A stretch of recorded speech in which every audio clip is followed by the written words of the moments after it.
So ಹಾಗಾಗಿ ಆ ಟೈಮಲ್ಲಿ ನನಗೆ ಇಲ್ಲ ನಾನು ಆ್ಯಕ್ಟ್ರ್ ಆಗಲೇಬೇಕು ಅಂತ ಡಿಸೈಡ್ ಮಾಡಿದ ದಿನಗಳದು. ಆ್ಯಕ್ಟ್ರ್ ಆಗಬೇಕು, ಇನ್ನೊಂದೇನೋ ಒಂದು ಸಾಧಿಸಬೇಕು ಅಂತ ಇದಾಗಿದ್ದು. ಅದೇ ಟೈಮ್ಗೆ ವೀಕೆಂಡ್ ವಿತ್ ರಮೇಶ್ ಬರ್ತಾಯಿತ್ತು. ವೀಕೆಂಡ್ ವಿತ್ ರಮೇಶ್ ಅನ್ನೋ ಶೋ ನನಗೆ ತುಂಬ ಲೈಫ್ ಚೇಂಜಿಂಗ್ ಶೋ ಅಂತಲೇ ಹೇಳ್ಬೋದು. ಯಾಕೆಂದರೆ ಆ ಒಂದು ಶೋ ನೋಡಿರಲಿಲ್ಲ ಅಂದರೆ ಬಹುಶಃ ನಾನು ಆ್ಯಕ್ಟ್ರಿಗೆ ಆಗ್ತೀನಿ ಅಥವಾ ಆ್ಯಕ್ಟಿಂಗ್ ಫೀಲ್ಡಿಗೆ ಬರ್ತೀನಿ ಅಂತ ಅನ್ಕೊಳ್ತಿದ್ನೋ ಇಲ್ವೋ ಗೊತ್ತಿಲ್ಲ.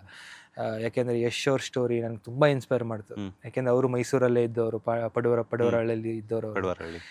ಪಡುವರಹಳ್ಳಿಲಿ ಅಂಥ ಏರಿಯಾದಲ್ಲಿ ಇದ್ಕೊಂಡು ಅಂಥ ಲೋವರ್ ಮಿಡಲ್ ಕ್ಲಾಸಲ್ಲೆಲ್ಲ ಬೆಳೆದು ಅವ್ರು ಈ ಮಟ್ಟ ಸಾಧನೆ ಆಗಿದ್ದಾರೆ ಅಂತಂದರೆ ಯಾರು ಏನು ಬೇಕಾದ್ರೂ ಮಾಡ್ಬೋದು.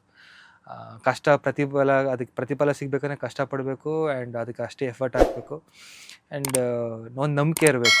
ಅದೇ ಅವ್ರು ಅವರಲ್ಲಿ ನಾವು ನೋಡಿರೋದು, ಅದೇ ನಮ್ಮನ್ನು ಇನ್ಸ್ಪೈರ್ ಮಾಡಿರೋದು. ಸೊ ಆ ಥರ ಒಂದು ಇರಬೇಕಾದ್ರೆ ನಾನು ಅಲ್ಲಿಂದ ಆ್ಯಕ್ಟರ್ ಆಗಲೇಬೇಕು ಅಂತ ಡಿಸೈಡ್ ಮಾಡಿದ್ದು. ಸೊ ಅದೊಂಥರ ನನಗೆ ತುಂಬ ಕಷ್ಟ ಆಯಿತು. ಈ ಕಡೆ ಡ್ಯಾಡಿ ಈ ಥರ ಪರಿಸ್ಥಿತಿಲಿ ಇರಬೇಕಾದ್ರೆ ನಾನೊಬ್ಬ ಮಗನಾಗಿ ಏನೋ ದುಡ್ದಿನ ತಂದೆಯವ್ರಿಗೆ ನಾನು ಒಂಥರ ಸಪೋರ್ಟಿವ್ ಆಗಿರಬೇಕು. ಬಟ್ ನನಗೆ ಇಲ್ಲಿ ಕೆಲಸ ಇಲ್ಲ, ನಾನೀಗ ಅಲ್ದಾಟ ಆ್ಯಕ್ಟ್ರ್ ಆಗ್ತೀನಿ ಅಂದ್ಬಿಟ್ಟು ಸುತ್ತಾಡ್ತಾ ಇದ್ದಿದ್ದು ಒಂಥರ ತುಂಬ ಕಷ್ಟಗಳ ದಿನಗಳದು. ಒಂಥರ ಅಂದರೆ ಕಷ್ಟ ಅಂತಂದರೆ ದುಡ್ಡಿಗೆ ನಮ್ಮಲ್ಲಿ ಯಾವುದೇ ಥರ ಕಷ್ಟ ಇರಲಿಲ್ಲ ಅಥವಾ ಊಟಕ್ಕೆ ಯಾವುದೇ ಥರ ಕಷ್ಟ ಇರಲಿಲ್ಲ. ನನ್ನೊಂದು ಐಡೆಂಟಿಟಿಗೆ ನಂಗೆ ಕಷ್ಟ ಆಗ್ತಿತ್ತು. ನಾನು ಏನು ಮಾಡ್ತಾ ಇದ್ದೀನಿ ಅನ್ನೋದು ಜನಗಳಿಗೆ ಹೇಳ್ಕೊಳಕ್ಕಾಗ್ತಿರಲಿಲ್ಲ, ರಿಲೇಟಿವ್ಸ್ಗಳಿಗೆಲ್ಲ ಹೇಳ್ಕೊಳಕ್ಕಾಗ್ತಿರಲಿಲ್ಲ. ಒಂಥರ ಹಿಂಗೆ ಆ್ಯಕ್ಟ್ರ್ ಆಗ್ತೀನಿ ಅಂತಂದರೆ ಗುರು ನಿಂಗೆ ಇರೋ ಪರಿಸ್ಥಿತಿಲಿ ಒಂದಿನ ಕೆಲಸ ತಗೊಂಡು ನಿಮ್ಮ ಅಪ್ಪನ ನೋಡ್ಕೋ ಹಂಗೆ ಹೇಳೋರು. ಹೌದು. ಈ ಟೈಮಲ್ಲಿ ನೀನು ಆ್ಯಕ್ಟ್ರ್ ಆಗ್ತೀನಿ, ಇನ್ನೊಂದಿನ ಕಟ್ಟೆ ಆಗ್ತೀನಿ ಅಂತ ಹಂಗೆಲ್ಲ ಯೋಚನೆ ಮಾಡಬೇಡ ಅಂತ ಹಿಂಗೆ ಡಿಮೋಟಿವೇಟೇ ಮಾಡೋರು. ಬಟ್ ಎಲ್ಲ ಒಳಗಡೆಯಿಂದ ಒಂದು ಇದು ಇಲ್ಲ, ಏನಾದ್ರು ಮಾಡಲೇಬೇಕು, ಸಂಪಾದನೆ ಅಂದರೆ ಇದರಲ್ಲೇ ಆಗಲಿ ಪರವಾಗಿಲ್ಲ ಅಂತ. ಸೊ ಹಾಗೆ ನನ್ನ ಕೆರಿಯರ್ ಹಂಗೆ ಇದಾಗ್ತಿತ್ತು. ಆ ಟೈಮಲ್ಲಿ ಸ್ವಲ್ಪ ಡ್ಯಾಡಿನೂ ಅದೊಂದು ಲೆವೆಲ್ಗೆ ಚೇತರಿಕೆ ಆಯಿತು. ಅದಾದಮೇಲೆ ಸೀರಿಯಲೆಲ್ಲ ಕಾಣಿಸ್ಕೊಳ್ಳೋದೆಲ್ಲ ನೋಡಿದಾಗ ಖುಷಿ ಪಟ್ಟಿದ್ರು. ಬಟ್ ನಮ್ಮಪ್ಪ ಯಾವ ಥರ ಅಂದರೆ ಯಾವುದನ್ನು ಬಾಯಿ ಬಿಟ್ಟು ಹೇಳೋರಲ್ಲ, ಅಥವಾ ಒಂಥರ ಎಕ್ಸೈಟ್ ಆಗಿ ನೀನೇನೋ ಮಾಡಿಬಿಟ್ಟೆ ಸಬಾಷ್ ಅಂತ ಯಾವತ್ತೂ ಹೇಳಿರಲಿಲ್ಲ. ಸೊ ಬಟ್ ಒಂದು ಖುಷಿ ಏನು ಅಂದರೆ ಯಾವತ್ತೂ ಒಂದು ಮಿಡ್ ನೈಟು ನನಗೆ ರಾತ್ರಿ 1:30 2 ಗಂಟೆ ರಾತ್ರಿಲೇನೋ ನನಗೆ ಈ ಸೀರಿಯಲ್ ಆ್ಯಕ್ಟಿಂಗ್ ಎಲ್ಲ ಬಂದು ಸ್ವಲ್ಪ ತೆಲುಗುಲೆಲ್ಲ ಫೇಮಸ್ ಆದಾಗ ನನ್ನ ಗಿರಿ ಅಂತ ಕರೀತಾರಲ್ಲ ಮನೇಲಿ. ಸೊ ಗಿರಿ, ನೀನು ಆ್ಯಕ್ಟಿಂಗ್ ತುಂಬ ಚೆನ್ನಾಗಿ ಮಾಡ್ತೀಯಾ, ನಿಂಗೆ ಒಳ್ಳೇದಾಗಲಿ, ದೇವರ ಆಶೀರ್ವಾದ ಇರಲಿ ಅಂತ ಒಂದು ಮೆಸೇಜ್ ಕಳಿಸಿದ್ರು. ಅಂದರೆ ಯಾವತ್ತು ಹೇಳಿದ್ರು ರಾತ್ರಿ 1:30. ಎಷ್ಟು ಥಿಂಕ್ ಮಾಡಿರ್ಬೋದಲ್ಲ ನಿಮ್ಮ ಎಷ್ಟು ಯೋಚನೆ ಮಾಡಿ, ಅಥವಾ ಅದು ನಾರ್ಮಲ್ ಟೆಕ್ಸ್ಟಲ್ಲಿ ಹಿಂಗೆ ಕಳಿಸಿದ್ದು. ಅಂದರೆ ಅವ್ರಿಗೆ ಆ ಪರಿಸ್ಥಿತಿಲಿ ಇರ್ಬೇಕಾದ್ರೆ ಅವ್ರಿಗೆ ಲೆಫ್ಟ್ ಹ್ಯಾಂಡ್ ಮಾತ್ರ ವರ್ಕ್ ಆಗ್ತಾ ಇದ್ದು, ರೈಟ್ ಹ್ಯಾಂಡ್ ವರ್ಕ್ ಆಗಲ್ಲ. ಅದ್ರಲ್ಲಿ ಹೆಂಗೋ ಹಿಂಗೆ ಟೈಪ್ ಮಾಡಿ ಅದನ್ನು, ಅಂದರೆ ಅಷ್ಟು ಪ್ರಾಪರಾಗಿ ಇರಲಿಲ್ಲ, ಅದು ನಾರ್ಮಲ್ ಟೆಕ್ಸ್ಟ್ ಥರ ಇರಲಿಲ್ಲ. ಹಿಂಗೆ ಜೋಡಿಸ್ಕೊಂಡು ಮಧ್ಯದಲ್ಲಿ ಕನ್ನಡ ವರ್ಡ್ ಯೂಸ್ ಮಾಡಿ, ಇಂಗ್ಲೀಷ್ ವರ್ಡ್ ಯೂಸ್ ಮಾಡಿ, ನಂಗೆ ಅದು ಮರೆಯೋಕ್ಕೆ ಆಗಲ್ಲ ಯಾವತ್ತಿಗೂ. ಸೊ ಆ ಮೆಸೇಜ್ ಹಿಂಗೆ ಕಳಿಸಿದ್ರು ನನಗೆ, ಅದೊಂಥರ ಬ್ಲೆಸ್ಸಿಂಗ್ ಅದು ನನಗೆ. ಅಷ್ಟೊತ್ತಲ್ಲಿ ರಾತ್ರಿ ನಾನು ಬೆಳಗ್ಗೆ ಶೂಟ್, ನಾನು ಹೈದ್ರಾಬಾದಲ್ಲಿದ್ದೆ, ಬೆಳಗ್ಗೆ 6 ಗಂಟೆಗೆ ಹಿಂಗೆ ರೆಡಿ ಆಗಬೇಕಾದ್ರೆ ನೋಡಿದಾಗ ನನಗೆ ಒಂಥರ ಅವತ್ತು ನಾನು ಬದುಕ್ತೆ ಗುರು, ನಾನು ಸಾಧಿಸ್ದೆ ಗುರು ಅಂತ ಅನ್ನಿಸ್ತು. ನನಗೆ ಇನ್ನು ಯಾವ ಅವಾರ್ಡ್ ಆಗಲಿ ಅಥವಾ ಇನ್ನು ಯಾರ ಒಂದು ಪ್ರಶಂಸೆ ಆಗಲಿ ಅಥವಾ ಹೊಗಳಿಕೆ ಆಗಲಿ ನನಗೆ ಏನೂ ಕೊಡಲಿಲ್ಲ. ಅವತ್ತು ಬೆಳಿಗ್ಗೆ ಎದ್ದಾಗ ಆ ಡೇ ಮಾತ್ರ ಮರೆಯೋಕ್ಕಾಗಲ್ಲ, ಇನ್ನೇನು ಬೇಕು ಅನಿಸುತ್ತೆ. ಆ್ಯಂಡ್ ಲಕ್ಕಿಲಿ ನನಗೆ ಡ್ಯಾಡಿ 2023 ಎಕ್ಸ್ಪೈರ್ ಆದರು. 22ಅಲ್ಲಿ ನಮ್ಮದೊಂದು ಅವಾರ್ಡ್ ಫಂಕ್ಷನ್ ನನಗೆ ಹೈದ್ರಾಬಾದಲ್ಲಿ ಬೆಸ್ಟ್ ಔಟ್ಸ್ಟ್ಯಾಂಡಿಂಗ್ ಪರ್ಫಾರ್ಮರ್ ಅಂತ ಅವಾರ್ಡ್ ಬಂತು. ಸೊ ಆ ಅವಾರ್ಡ್ಗೆ ನಮ್ಮದೊಂದು VT ಮಾಡ್ತಾರಲ್ಲ ನಮ್ಮ ಬಗ್ಗೆ, ಒಂದು ನನ್ನ ಜರ್ನಿ ಬಗ್ಗೆ ಹೇಳ್ಬೇಕಾದ್ರೆ. ಸೊ ನನ್ನ ಜರ್ನಿಗೆ ಹೇಳ್ಬೇಕಾದ್ರೆ ಅವರು ನಮಗೆ ಹೈದ್ರಾಬಾದಿಂದ ಟೀಮ್ ಕಳಿಸಿದ್ರು. ಸೊ ನಂಗೆ ಮೈಸೂರಲ್ಲಿ ಗೊತ್ತಿರಲಿಲ್ಲ ಯಾರಿಗೂ ನಮ್ಮ ಡ್ಯಾಡಿ ಪರಿಸ್ಥಿತಿ ಏನು ಅಥವಾ ಇನ್ನೊಂದೇನು ಅಂತ. ಸೊ ನಮ್ಮದೆಲ್ಲ ಹಿಂಗೆ ರೆಕಾರ್ಡ್ ಮಾಡ್ತಿರ್ಬೇಕಾದ್ರೆ ನಾನು ಅವ್ರಿಗೆ ಪ್ರತಿ ಸಲ ಹೋದಾಗ ಶೇವಿಂಗ್ ಮಾಡೋದು ಅಥವಾ ಇನ್ನೊಂದು ಹೇರ್ ಕಟ್ ಮಾಡೋದೆಲ್ಲ ಆಲ್ಮೋಸ್ಟ್ ನಾನೇ ಮಾಡ್ತಿದ್ದೆ. ಮತ್ತು ಕರ್ಕೊಂಡು ಹೋಗೋದು ಅಲ್ಲಿ ಇಲ್ಲಿ ಹಾಸ್ಪಿಟ್ಲಿಗೆ ಕರ್ಕೊಂಡು ಹೋಗೋದೆಲ್ಲ ನಾನೇ ಮಾಡ್ತಿದ್ದೆ. ಸೊ ಅದೆಲ್ಲ VTಲೆಲ್ಲ ಅದೆಲ್ಲ ನೋಡಿದಾಗ ಅಲ್ಲಿಂದ ಚಾನಲ್ ಟೀಮ್ ಫೋನ್ ಮಾಡಿ, ನಿಮ್ಮ ಅಪ್ಪನೂ ಕರ್ಸ್ಕೊಳ್ಳಿ ಅವಾರ್ಡ್ ಫಂಕ್ಷನ್ಗೆ ಅಂತಂದರು. ಸರ್ ಇಲ್ಲ, ಅವರು ಮನೆ ಬಿಟ್ಟೆ 9 ವರ್ಷ ಆಯಿತು, ಅವರು ಮನೆಯಿಂದ ಹೊರಗಡೆನೇ ಹೋಗಿಲ್ಲ, ಹೋದರೆ ಕಾರಲ್ಲಿ ಹಿಂಗೆ ಕರ್ಕೊಂಡು ಹೋಗ್ತೀನಿ, ಕರ್ಕೊಬರ್ತೀನಿ, ಅವರು ನಡೆಯೋಕ್ಕಾಗಲ್ಲ ಹಂಗೆ ಹಿಂಗೆ ಅಂದೆ. ಇಲ್ಲ ಇದು ತುಂಬ ಇನ್ಸ್ಪೈರಿಂಗ್ ಆಗಿದೆ, ನೀವು ಈ ಥರ ಇದರಲ್ಲೂ ಹಿಂಗೆ ಬಂದು ಇಷ್ಟು ಹೆಸರು ಮಾಡಿದ್ದೀರಾ, ಯಾವುದೋ ಬೇರೆ ರಾಜ್ಯಕ್ಕೆ ಬಂದು ಕರ್ಕೊಬನ್ನಿ ಅವ್ರನ್ನ ಶೋಗೆ ಅಂತ ತುಂಬ ಫೋರ್ಸ್ ಮಾಡಿದ್ರು. ಫ್ಲೈಟಲ್ಲಿ ಬೇರೆ ಕರ್ಕೊಬರ್ಬೇಕು. ನಾನು ಆ ಅವಾರ್ಡ್ ಫಂಕ್ಷನ್ ಟೈಮ್ ನಂಗೆ ಶೂಟಿಂಗು ಬೇರೆ ಇತ್ತು ನನಗೆ.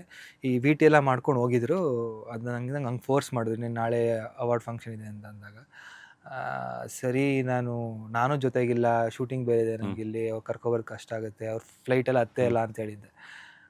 ಬಟ್ ನಮ್ಮ ಅಪ್ಪಂಗೆ ಹಿಂಗೆ ಹೇಳಿದಾಗ ಇಲ್ಲ ನಾನು ಬರ್ತೀನಿ, ನಾನು ನೋಡಬೇಕು ನನಗಂದ್ರೆ ಫುಲ್ ಖುಷಿ ಆಗ್ಬಿಟ್ರು ಅವರು. ಅಂದಾಗ ನನಗೆ ಖುಷಿ ಆಯಿತು. ಅವ್ರನ್ನ ಫ್ಲೈಟಲ್ಲಿ ಕರೆಸ್ಕೊಂಡು, ನಮ್ಮ ಅಮ್ಮನೂ ಅವ್ರನ್ನ ಫ್ಲೈಟಲ್ಲಿ ಕರೆಸ್ಕೊಂಡು, ಫಸ್ಟ್ ಫ್ಲೈಟ್ ನಮ್ಮ ಅಪ್ಪಂಗದು ಹೈದ್ರಾಬಾದ್ಗೆ.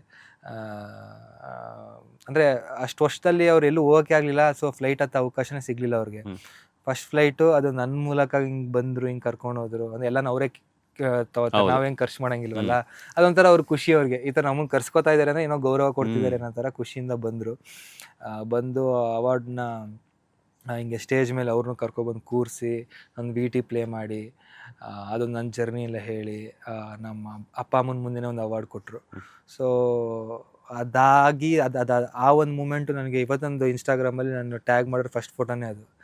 ಅದೊಂಥರ ಬೆಸ್ಟ್ ಮೂಮೆಂಟ್, ನಂಗೆ ಅದು ಮರೆಯೋಕ್ಕಾಗಲ್ಲ. ಅಂದರೆ ನಮ್ಮ ಅಮ್ಮಂಗೆ ಮುಂಚೆಯಿಂದನೂ ಒಂದು ಆಸೆ ಇತ್ತು. ಅಂದರೆ ಏನು ಅಂತಂದರೆ, ನಾನು ನೋಡಿದ್ದು ಅವರಲ್ಲಿ ಟಿ ವಿಲಿ ಬರ್ತಿರ್ಬೇಕಾರೆ, ಏನಾದ್ರು ಶೋಗಳು ಬರ್ಬೇಕಾರೆ, ಯಾವ್ದಾದ್ರು ಈ ಸಿಂಗಿಂಗ್ ಕಾಂಪಿಟೇಷನ್ ಎಲ್ಲ ಬರುತ್ತಲ್ಲ, ಅಲ್ಲಿ ನೋಡ್ಬೇಕಾದ್ರೆ ಅವ್ರು ಹಾಡು ಹೇಳೋದನ್ನೆಲ್ಲ ತುಂಬ ಖುಷಿಪಟ್ಟು ಅವ್ರ ಅಪ್ಪ ಅಮ್ಮನ ಬಗ್ಗೆ ಹೇಳೋರು ಯಾವಾಗಲೂ. ನಮ್ಮಮ್ಮ ಅಪ್ಪ ಯಾರೆತ್ತಿದ್ದು ಮಕ್ಕಳಪ್ಪ, ಇವ್ರ ಅಪ್ಪ ಅಮ್ಮ ಎಂಥ ಪುಣ್ಯವಂತರು ಅಂತ, ಇಂಥ ಮಕ್ಳಿಗೆ ಜನ್ಮ ಕೊಟ್ಟಿದ್ದಾರೆ, ಇಷ್ಟು ಚೆನ್ನಾಗಿ ಹಾಡು ಹೇಳ್ತಿದಾರಲ್ಲ ಅನ್ನೋರು. ನನಗೆ ಅವಾಗ ಅನ್ಸೋದು, ನನಗೆ ನಮ್ಮ ಅಪ್ಪ ಅಮ್ಮನೂ ಹಿಂಗೆ ಅನ್ಸ್ಬೇಕಲ್ಲ, ಅವ್ರಿಗೂ ಜನಗಳು ಬಂದು ಹೊಗಳ್ಬೇಕು, ನಿನ್ನ ಮಕ್ಕಳು ಇಂಥ ಮಕ್ಳಿಗೆ ಜನ್ಮ ಕೊಟ್ಟಿದ್ಯಾ ಅಂತ ಅನ್ಸ್ಕೋಬೇಕು ಅಂತ ನಂಗೆ ಆಸೆ ಇತ್ತು.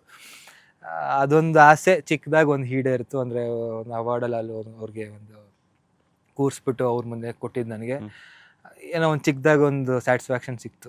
ನಮ್ಮಪ್ಪ ಇದ್ದಾಗಲೇ ಹಂಗಾಯಿತು ಅಂತ. ಆಮೇಲೆ ನೆಕ್ಸ್ಟ್ ಇಯರ್ ಆದಾಗ ನಮ್ಮ ತಂದೆ ತೀರೋದ್ರು.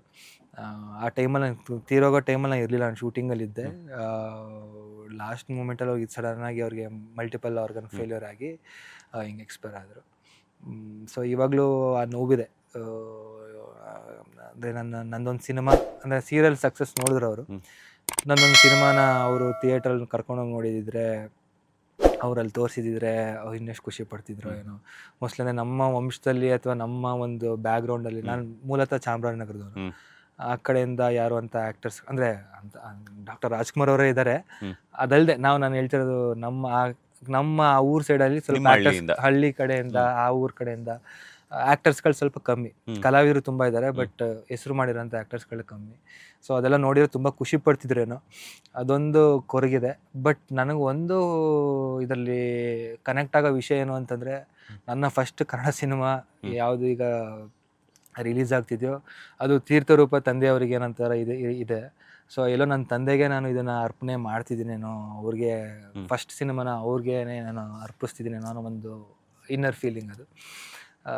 ಸೊ ಅವ್ರ ಬ್ಲೆಸ್ಸಿಂಗ್ಸ್ ಇರುತ್ತೆ, ಅವರು ನೋಡ್ತಾರೆ. ಈ ಜಾನ್ ಫಸ್ಟ್ ರಿಲೀಸ್ ಆಗ್ತಿದೆ, ಸೊ ಅವ್ರ ಬ್ಲೆಸ್ಸಿಂಗ್ಸ್ ಇರುತ್ತೆ ಅನ್ನೋದೊಂದು ನಂಬಿಕೆ. ಲೇಟೆಸ್ಟ್ ಹಾಗೂ ಇಂಟ್ರೆಸ್ಟಿಂಗ್ ಸುದ್ದಿಗಳಿಗಾಗಿ ಬಾಸ್ ಟಿವಿ ಕನ್ನಡ ಚಾನೆಲ್ನ ಸಬ್ಸ್ಕ್ರೈಬ್ ಮಾಡಿ. ಹಾಗೆಯೇ ಬೆಲ್ ಐಕಾನ್ ಪ್ರೆಸ್ ಮಾಡಿ. ಇದರ ಜೊತೆಗೆ ಫೇಸ್ಬುಕ್, ಇನ್ಸ್ಟಾಗ್ರಾಮ್, ಎಕ್ಸ್ನಲ್ಲೂ ಮಿಸ್ ಮಾಡದೆ ಫಾಲೋ ಮಾಡಿ.